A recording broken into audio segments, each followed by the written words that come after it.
हाँ जी, नमस्कार दोस्तों। आत्मनिर्भर संस्थान में आपका हार्दिक स्वागत है।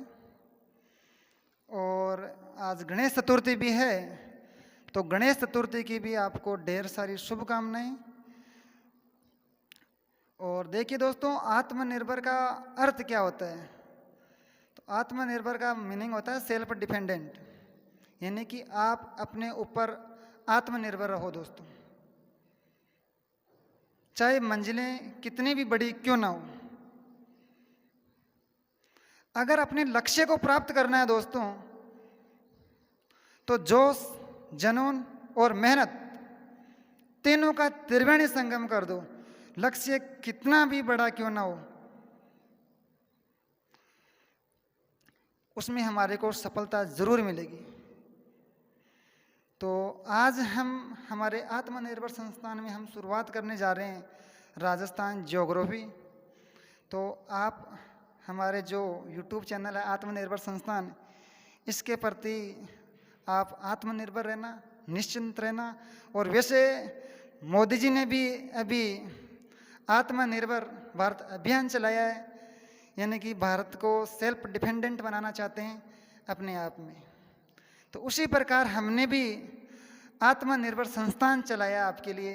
तो आप इसके ऊपर आत्मनिर्भर रहिए और आराम से पढ़िए, नो टेंशन पढ़िए। कोई दिक्कत हो, कोई प्रॉब्लम हो तो कमेंट ज़रूर करना। और दोस्तों, आपको अगर अच्छा लगे तो लाइक, शेयर और सब्सक्राइब कर देना और अपने दोस्तों को शेयर ज़रूर करना। तो आज हम पढ़ेंगे राजस्थान की ज्योग्राफी, यानी कि राजस्थान का भूगोल। देखिए दोस्तों, मैं राजस्थान का भूगोल पढ़ाने से पहले मैं आपको राजस्थान के भूगोल के सिलेबस के बारे में बता देता हूँ, यानी कि भूगोल में हमारे को क्या क्या पढ़ना है। तो भूगोल को मैंने 4 भागों में डिवाइड कर रखा है, यानी कि सामान्य भूगोल, जल संसाधन भूगोल, प्राकृतिक संसाधन भूगोल और आर्थिक संसाधन भूगोल। सामान्य भूगोल में हम बात करें, सामान्य भूगोल में हमारे को क्या क्या पढ़ना है। सामान्य भूगोल में हम पढ़ेंगे राजस्थान की उत्पत्ति, राजस्थान की स्थिति एवं विस्तार, राजस्थान के भौतिक प्रदेश और राजस्थान की जलवायु। फिर जल संसाधन वाले पोर्शन में हम पढ़ेंगे नदियाँ, झीलें और सिंचाई परियोजना। फिर प्राकृतिक संसाधन वाले पोर्शन में हमारे को पढ़ना है खनिज, वनस्पति, वन्यजीव संरक्षण और जैव विविधता, यानी कि बायोडाइवर्सिटी। फिर हम बात करें आर्थिक भूगोल की, तो आर्थिक भूगोल में हमारे को पढ़ना है कृषि, पशुपालन, ऊर्जा,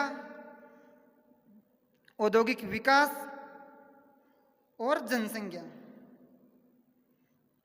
और भी अगर आपकी डिमांड होगी, अगर कोई भी टॉपिक आप सोच रहे हो कि हमारे को ये टॉपिक पढ़ना है, जैसे परिवहन वगैरह, तो जो और अन्य कोई छोटे मोटे जो टॉपिक हैं उनको मैं अलग से बता दूंगा, आपको अलग से उनका वीडियो बना दिया जाएगा।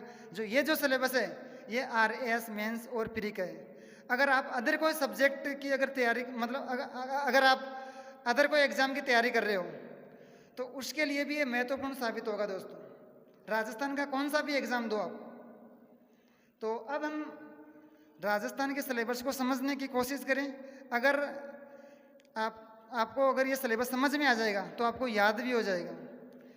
तो सिलेबस आपको पता भी होना चाहिए और साथ में याद भी होना चाहिए। तो आइए हम सिलेबस को समझने का प्रयास करें। तो सामान्य भूगोल हमारा पहला पोर्शन। सामान्य भूगोल में अगर हम बात करें, यानी कि राजस्थान की उत्पत्ति। जैसे ही राजस्थान की उत्पत्ति हुई, उसकी कोई ना कोई स्थिति और विस्तार तो होगा। तो सेकंड वाला जो पोर्शन है हमारा राजस्थान की स्थिति एवं विस्तार। जैसे राजस्थान की कुछ न कुछ स्थिति और उसका विस्तार हुआ तो उसका फिजिकल डिवीजन, यानी कि उसके कुछ भौतिक प्रदेश तो होंगे। तो फिर जो हमारा जो थर्ड टॉपिक है राजस्थान के भौतिक प्रदेश। स्थिति का मीनिंग क्या हुआ दोस्तों? स्थिति का मीनिंग है यानी लोकेशन। लोकेशन का अर्थ होता है कहाँ। जैसे हम अपने दोस्तों को बोलते नहीं यार तेरी लोकेशन सेंड कर, तू कहाँ है, उसी प्रकार हम जब राजस्थान की स्थिति पढ़ेंगे तो उस समय बात करेंगे कि राजस्थान कहाँ स्थित है। अक्षांशों के अनुसार, देशांतरों के अनुसार, भारत के अकॉर्डिंग राजस्थान कहाँ है, एशिया महाद्वीप के अनुसार राजस्थान कहाँ है, ग्लोब के अनुसार राजस्थान की स्थिति क्या है। फिर थर्ड टॉपिक है हमारा राजस्थान के भौतिक प्रदेश, यानी कि फिजिकल डिवीजन। जैसे ही मैं आपको समझाने के लिए बता रहा हूँ दोस्तों, जैसे ही किसी इंसान की उत्पत्ति हुई, उत्पत्ति होने के बाद में उसका विस्तार होता है, विस्तार होने के बाद में उसके भी कुछ फिजिकल पार्ट होते हैं, यानी कि उसके भी कुछ फिजिकल डिवीजन होते हैं। जैसे कि किसी इंसान की उत्पत्ति हुई तो उसका एक अपना शरीर होगा, उसका एक हाथ होगा, उसका एक शरीर होगा।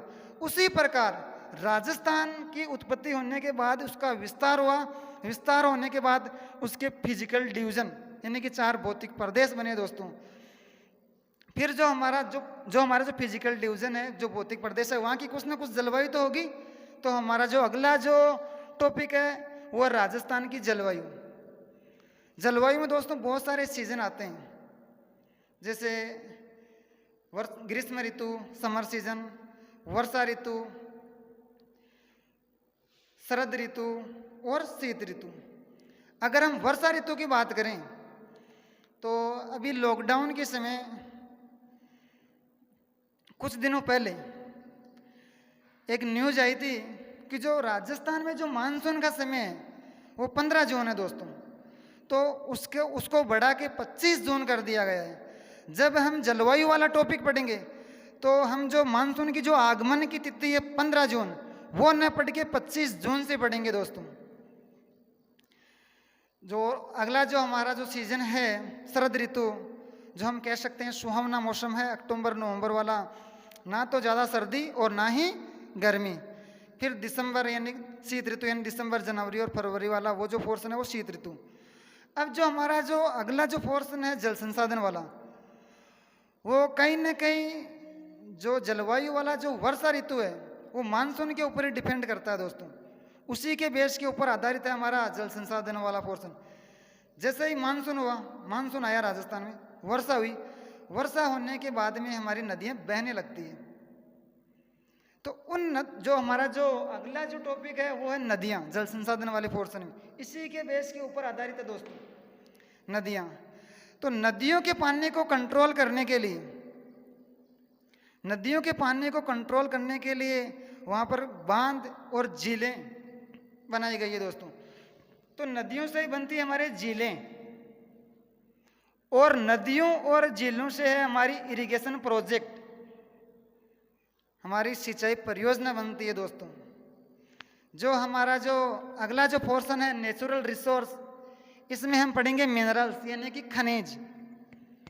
जैसे मैं आपको समझा देता हूं दोस्तों, जैसे ये हमारी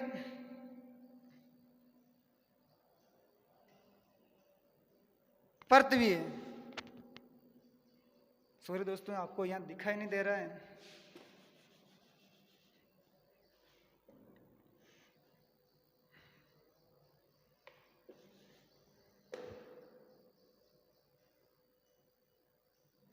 जैसे ये हमारी पृथ्वी है, जो पृथ्वी में जहाँ राजस्थान की जहाँ लोकेशन है वहां पर कौन कौन से खनिज है, कौन कौन से मिनरल्स है,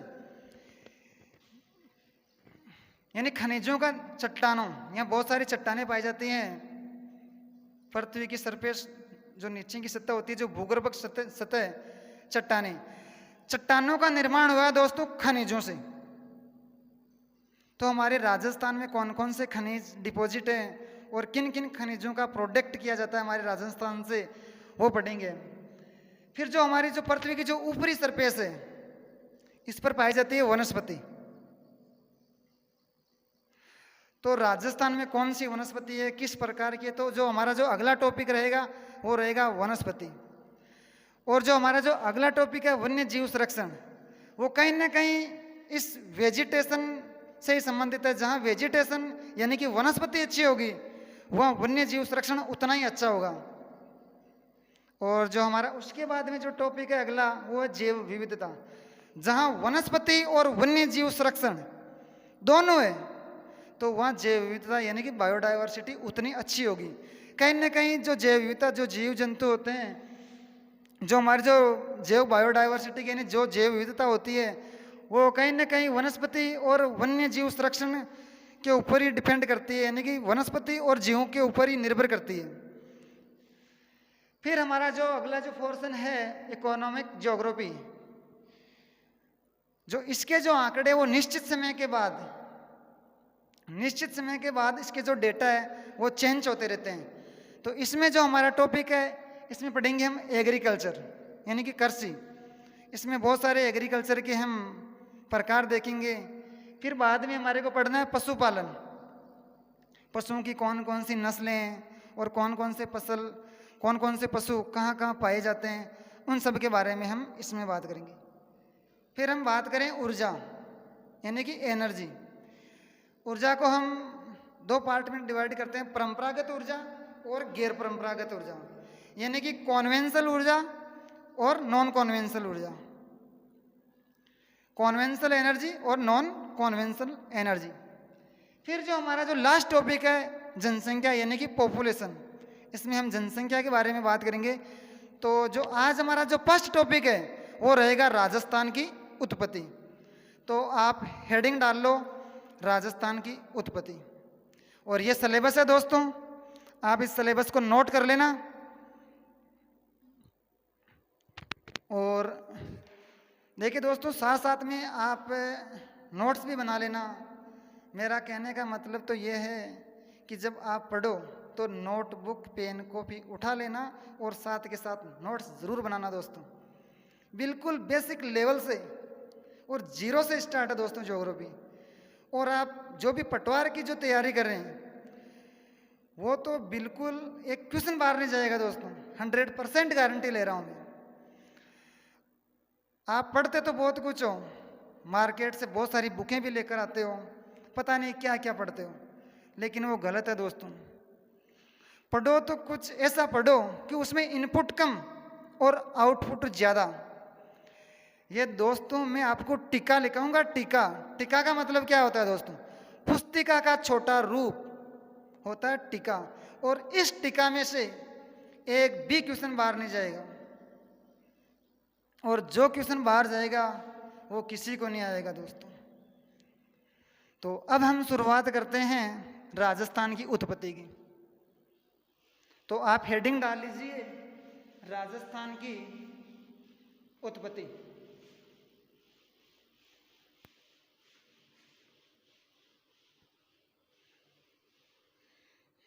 देखिए दोस्तों, थोड़ा सा गर्मी का मौसम है आज, तो आप हेडिंग डालिए राजस्थान की उत्पत्ति।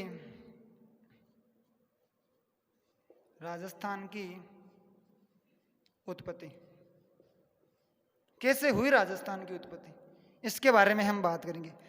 देखिए दोस्तों, राजस्थान की उत्पत्ति को समझने से पहले मैं आपको एक सिद्धांत के बारे में बताने जा रहा हूं। उस सिद्धांत को आप अच्छे से समझना और अच्छे से सुनना दोस्तों, आपके डायरेक्ट मेमोरी में फिट होना चाहिए।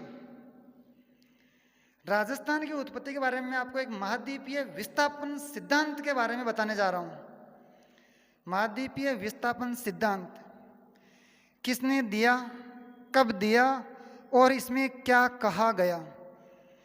महाद्वीपीय जो विस्थापन सिद्धांत है यह अल्फ्रेड वेगनर ने दिया था 1912 ईस्वी में। किसने दिया था दोस्तों? अल्फ्रेड वेगनर ने। कब? 1912 में। अल्फ्रेड वेगनर जी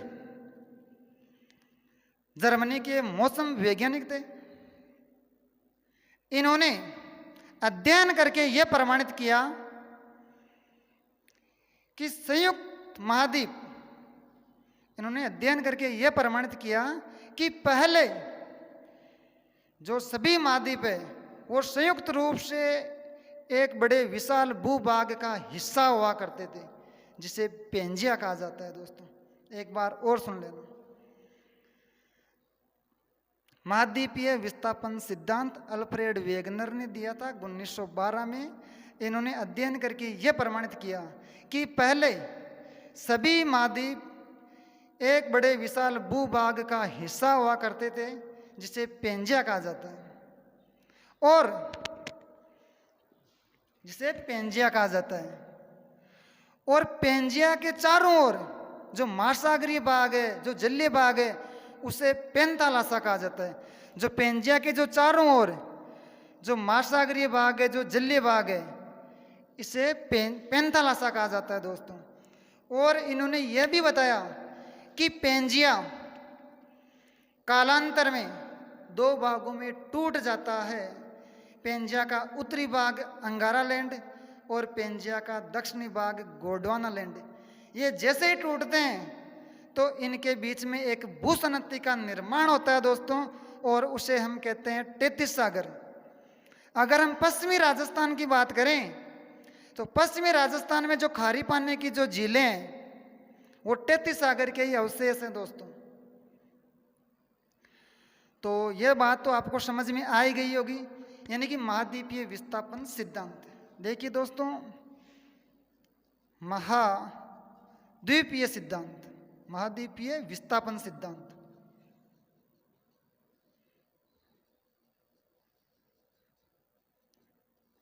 देखिए दोस्तों, यहां पर नाम लिखा हुआ विस्थापन। विस्थापन का मतलब होता है अलग अलग, यानी महाद्वीपों का अलग अलग होना। तो यहां से आपका अपने आप से एक क्वेश्चन होना चाहिए कि महाद्वीपों का विस्थापन यानी कि महाद्वीप अलग अलग हुए हैं, इसका मतलब कहीं न कहीं पहले महाद्वीप संयुक्त रूप से एक विशाल बड़े भूभाग का हिस्सा हुआ करते थे। तो यही तो हमारे अल्फ्रेड वेगनर जी कह रहे हैं, अगर पहले से अगर इनका विस्थापन अगर होता तो ये महाद्वीपीय विस्थापन सिद्धांत ही क्यों आता। तो ये बात तो आपको समझ में आ ही गई होगी, महाद्वीपीय विस्थापन सिद्धांत। तो महाद्वीपीय विस्थापन सिद्धांत से दोस्तों मैं आपको यह समझाना चाहता हूं कि पेंजिया और पेंथालासा होते क्या हैं। तो अब हम शुरुआत करते हैं पेंजिया और पेंथालासा की। यहां तक समझ में आ गया दोस्तों?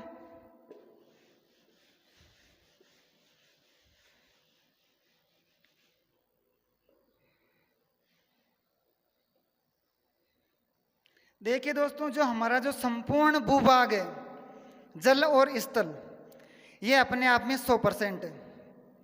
इसमें स्थल कितना है और जल कितना है? जो हमारा जो संपूर्ण जो भूभाग है वो अपने आप में 100% है दोस्तों।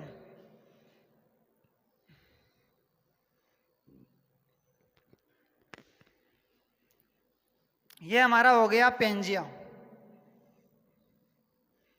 देखिए दोस्तों, यानी कि ये हो गया हमारा महाद्वीपीय भाग, यानी कि स्थल महाद्वीपीय भाग या स्थलीय भाग, स्थलीय या महाद्वीपीय। और जो इसके जो चारों ओर स्थित है वो हो गया हमारा जलीय भाग, जलीय या हम कह सकते हैं महासागरीय भाग।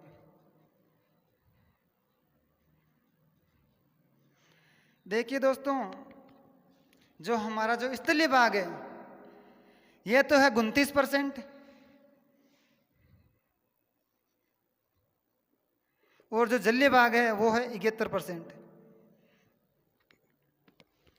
कई बार एग्जाम में क्वेश्चन पूछ लिया जाता है कि जल संपूर्ण भूभाग पर जल और स्थल का कितना % है। तो जो जलीय भाग है वो तो 71% और जो स्थलीय भाग है वो है 29%। जो हमारा जो महाद्वीपीय भाग है इसे कहा जाता है पेंजिया। जो हम पीछे पेंजिया का जिक्र कर रहे थे, और जो महासागरीय या जो जलीय भाग है जो पेंजिया के चारों ओर अवस्थित है इसे कहा जाता है पेंथालासा।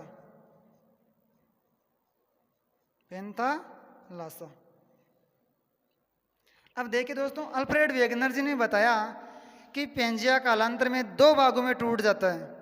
पेंजिया का उत्तरी भाग अंगारा लैंड और दक्षिणी भाग गोंडवाना लैंड।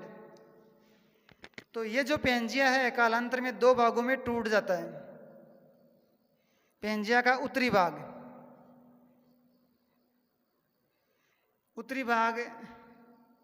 कहलाता है अंगारा लैंड, और एक इसका दूसरा नाम भी है दोस्तों, इसको भी आप याद रखना, इसका दूसरा नाम है लोरेसिया। क्या नाम है दोस्तों? लोरेसिया। और जो पेंजिया का जो दक्षिणी भाग है वो है गोंडवाना लैंड।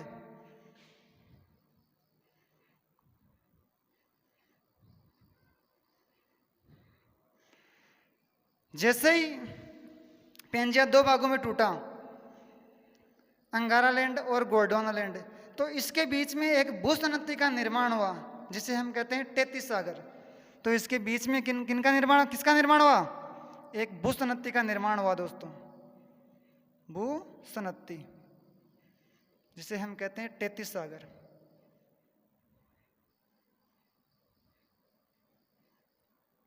अब देखिए दोस्तों, यहां से क्वेश्चन कैसे कैसे पुट पूछ सकते हैं।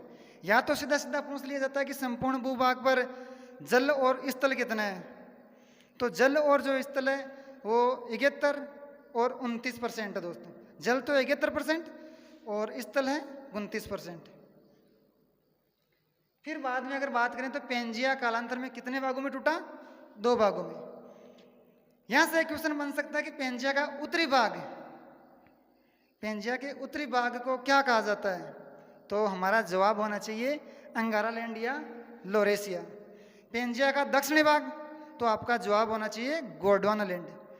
यहां से एक क्वेश्चन और बन सकता है कि अंगारा लैंड और गोंडवाना लैंड के बीच में अवस्थित है, अंगारा लैंड और गोंडवाना लैंड के बीच में अवस्थित है, तो आपका जवाब होना चाहिए 33 सागर। और सोचो दोस्तों, और यहां से क्वेश्चन कैसे बन सकता है? एक क्वेश्चन ये भी तो बन सकता है कि 33 सागर के उत्तर में अवस्थित है, तो आपका आंसर आना चाहिए 33 सागर के उत्तर में है अंगारा लैंड या लोरेसिया। 33 सागर के दक्षिण में अवस्थित है गोंडवाना लैंड। अब अगर हम इनकी बात करें डेफिनेशन की, तो देखिए दोस्तों, मैं बोल रहा हूं, आप साथ साथ में डेफिनेशन लिख सकते हो। पेंजिया, पेंजिया किसे कहते हैं? पेंजिया संयुक्त रूप से महाद्वीपीय भाग को पेंजिया कहा जाता है। महाद्वीपीय भाग को, संयुक्त रूप से महाद्वीपीय भाग को पेंजिया कहा जाता है। अगर हम पेंथालासा की अगर डेफिनेशन की बात करें, पेंथालासा संयुक्त, पेंथालासा की हम डेफिनेशन लिख सकते हैं, जो महाद्वीपीय भाग के जो चारों ओर जो महासागरीय जो भाग है, हम ऐसे कह सकते हैं कि महासागरीय भाग को पेंथालासा कहते हैं। महासागरीय भाग को,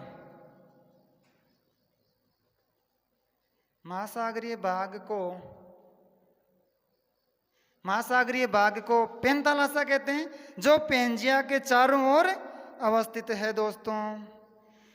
फिर हम 33 सागर की अगर डेफिनेशन की बात करें, तो 33 सागर की हम डेफिनेशन लिख सकते हैं कि अंगारा लैंड और गोंडवाना लैंड के बीच में एक भूसनत्ती है जिसे हम 33 सागर कहते हैं। 33 सागर, 33 सागर की परिभाषा लिख लेना आप दोस्तों। अंगारा लैंड और गोंडवाना लैंड के बीच में एक भूसनत्ती है जिसे हम 33 सागर कहते हैं। अब अगर हम बात करें अंगारा लैंड की डेफिनेशन की, तो आप अंगारा लैंड की डेफिनेशन लिखिए दोस्तों। अंगारा लैंड,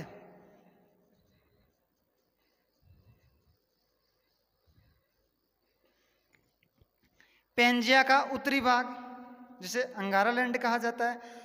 और देखिए दोस्तों, अंगारा लैंड से किन किन महाद्वीपों का निर्माण हुआ है वो भी आप इसमें लिखना साथ के साथ। पेंजिया का उत्तरी भाग अंगारा लैंड कहलाता है, जिससे उत्तरी अमेरिका, उत्तरी एशिया और यूरोप महाद्वीपों का निर्माण हुआ है। फिर आप लिखिए गोंडवाना लैंड की डेफिनेशन।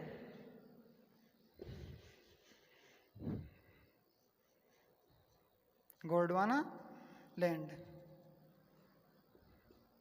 देखिए दोस्तों, पेंजिया का दक्षिणी भाग जिसे गोंडवाना लैंड कहा जाता है, और जिससे दक्षिणी एशिया, अफ्रीका, दक्षिणी अमेरिका, अंटार्कटिका और ऑस्ट्रेलिया महाद्वीपों का निर्माण हुआ दोस्तों। और जो ऑस्ट्रेलिया महाद्वीप है वो क्षेत्रफल की दृष्टि से सबसे छोटा महाद्वीप है, और क्षेत्रफल की दृष्टि से जो सबसे बड़ा जो महाद्वीप है वो एशिया है, क्षेत्रफल और जनसंख्या दोनों के हिसाब से। और जो अंटार्कटिका है वहाँ जनसंख्या बहुत कम पाई जाती है दोस्तों, क्योंकि वहाँ केवल बर्फ है, उसको हम श्वेत महाद्वीप के नाम से भी जानते हैं। तो ये तो हो गई हमारे इनकी डेफिनेशन की बात। अब अगर हम बात करें, अब हम करते हैं राजस्थान का निर्माण। तो देखिए दोस्तों, अभी अभी मैंने बताया है कि जो गोंडवाना लैंड है, जो दक्षिणी जो हमारा एशिया है वो गोंडवाना लैंड का पार्ट है। अंगारा लैंड तो हमारे भारत में ही नहीं है।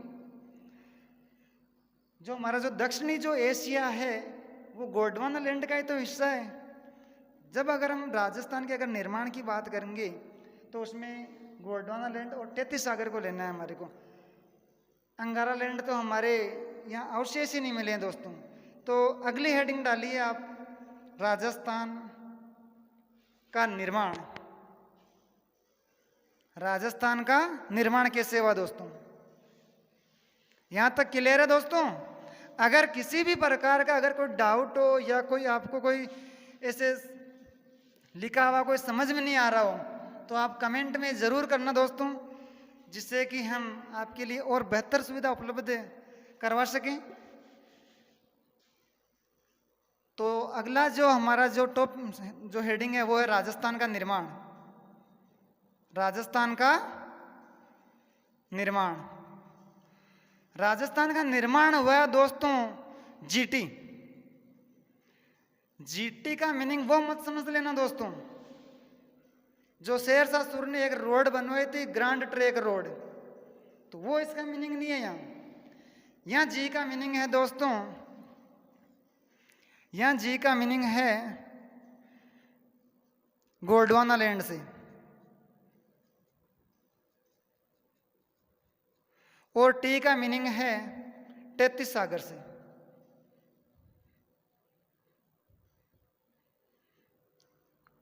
अब जो राजस्थान में जो 4 जो भौतिक प्रदेश हैं, जिनमें से अरावली और हाड़ौती का निर्माण तो हमारे गोंडवाना लैंड से हुआ है, अरावली और हाड़ौती। और जो मरुस्थल और जो मैदान है उनका निर्माण हुआ है हमारे 33 सागर से दोस्तों। जो मरुस्थल और जो मैदान है, मरुस्थल और जो मैदान है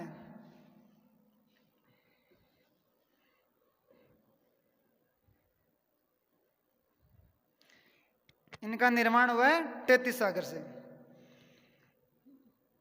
अगर यहाँ से आपको पूछे कि राजस्थान का सबसे प्राचीनतम भौतिक प्रदेश कौन सा है, तो आपको बताना है दोस्तों अरावली, सबसे नवीनतम भौतिक प्रदेश, नवीनतम। और सबसे जो प्राचीनतम जो भौतिक प्रदेश है, सॉरी, अरावली है सबसे प्राचीनतम भौतिक प्रदेश। सबसे जो नवीनतम हमारा जो भौतिक प्रदेश है वो है मैदान, नवीनतम भौतिक प्रदेश। देखिए दोस्तों, अगर सीधा सीधा पूछे कि राजस्थान का सबसे प्राचीनतम भौतिक प्रदेश कौन सा है, तो आपका जवाब होना चाहिए अरावली। अगर वो पूछे कि राजस्थान का सबसे नवीनतम भौतिक प्रदेश कौन सा है, तो आपका आंसर होना चाहिए मैदान। कई बार वो एग्जाम में से भी क्वेश्चन पूछ लेता है, दोनों को साथ में दे देता है कंबाइंड में, कि राजस्थान का प्राचीनतम और नवीनतम भौतिक प्रदेश का युग्म बताइए, तो आपको बताना है अरावली और मैदान। और भी अगर वो लैंग्वेज चेंज करे तो वो इनका क्रम पूछ सकता है कि जो राजस्थान के जो भौतिक प्रदेश है इनका प्राचीनतम से नवीनतम की ओर क्रम बताइए। तो ये जो हमारा जो क्रम है ये प्राचीनतम से नवीनतम की ओर क्रम है। सबसे पहले बना था अरावली, ये जो हमारा क्रम है ये प्राचीनतम से नवीनतम की ओर क्रम है दोस्तों। सबसे पहले बना था हमारा अरावली, फिर बना था हाड़ौती, फिर मरुस्थल और फिर मैदान। और ये तो इसमें तो देखिए दोस्तों, जो अरावली है पहले हमारे निर्माण हुआ था गोंडवाना लैंड का, फिर अंगारा लैंड और पेंजिया जैसे दो भागों में टूटा अंगारा लैंड और गोंडवाना लैंड, तो बाद में आया टेतीस सागर। तो जो गोंडवाना लैंड का जो हिस्सा है उनका निर्माण तो पहले ही हुआ, क्योंकि जो गोंडवाना लैंड का निर्माण भी पहले ही हुआ टेतीस सागर से। तो और यहाँ से क्वेश्चन कैसे बन सकता है दोस्तों, और यहाँ से क्वेश्चन अगर हम बनाएं तो ऐसे पूछ सकता है कि इनमें से कौन सा गोंडवाना लैंड, इनमें से कौन सा गोंडवाना लैंड का हिस्सा नहीं है। तो वो एग्जाम में ऐसे क्वेश्चन ऑप्शन देगा, अरावली, हाड़ौती और प्रायद्वीपीय पठारी प्रदेश, और एक दे देगा हमारे मरुस्थल। तो हमारे को सीधा सीधा ही पता चल रहा है कि मरुस्थल तो हमारे 33 सागर का अवशेष है, तो हम इसको बाहर निकाल देंगे, ये गोंडवाना लैंड का हिस्सा नहीं है। ऐसे भी वो क्वेश्चन पूछ सकता है एग्जाम में दोस्तों। ये तो हमने अंगारा लैंड, ये तो हमने गोंडवाना लैंड और 33 सागर के हिसाब से बात कर ली। अब अगर हम राजस्थान के निर्माण की अगर भारत के अनुसार अगर हम बात करें, तो अगर भारत के अनुसार देखा जाए तो अरावली और हाड़ौती का निर्माण किससे हुआ है? राजस्थान का एक, भारत का एक प्राचीनतम भौतिक प्रदेश है दोस्तों, प्रायद्वीपीय पठारी प्रदेश। भारत का प्राचीनतम भौतिक प्रदेश है प्रायद्वीपीय पठारी प्रदेश, उसी का ही हिस्सा माना जाता है हमारे अरावली और हाड़ौती। प्रायद्वीपीय पठारी प्रदेश का क्यों? क्योंकि जो प्रायद्वीपीय जो पठारी प्रदेश है उसका निर्माण भी हमारे गोंडवाना लैंड से हुआ है दोस्तों। तो आप ये भी लिख सकते हो नोट के अंदर कि अरावली और हाड़ौती, नोट में लिख सकते हो अरावली व हाड़ौती, अरावली व हाड़ौती का निर्माण प्रायद्वीपीय पठारी प्रदेश से, प्रायद्वीपीय पठारी प्रदेश से हुआ है। इसी प्रकार अगर हम बात करें मरुस्थल और मैदान का निर्माण किससे हुआ है? जो भारत का जो सबसे नवीनतम जो भौतिक प्रदेश है मैदानी प्रदेश, तो अगर बात करें जो उत्तर का जो विशाल मैदान है भारत का जो सबसे नवीनतम भौतिक प्रदेश है, अगर हम बात करें मरुस्थल और मैदान का निर्माण, जो मरुस्थल और जो मैदान है इसका निर्माण हमारे जो भारत का जो सबसे नवीनतम जो भौतिक प्रदेश है उत्तर का विशाल मैदान, उत्तर के विशाल मैदान से ही हमारे मरुस्थल और मैदान का निर्माण हुआ दोस्तों। तो आप ये भी लिख लो दूसरा पॉइंट लगा के कि मरुस्थल और मैदान, मरुस्थल और मैदानी भाग, मरुस्थल और मैदानी भाग का निर्माण उत्तर के विशाल मैदान से हुआ है।